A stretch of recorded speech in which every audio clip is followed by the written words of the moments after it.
আরেকটু সবাই সুতা হতো।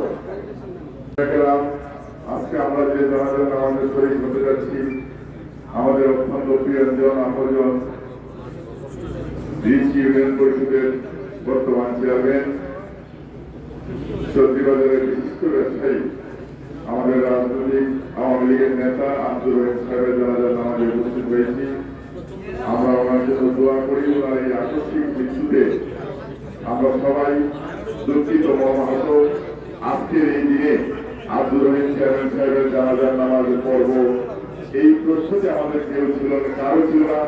তারপর মহান রাব্বুল আলামিন ওনাকে কবুল করে ওনার যে জীবনের সমস্ত দুষ্কৃতি আল্লাহ তাআলা মাফ করে দিয়ে ওনাকে জান্নাতের সর্বোচ্চ স্থানে আসীন করুন। আমিন। আসসালামু আলাইকুম।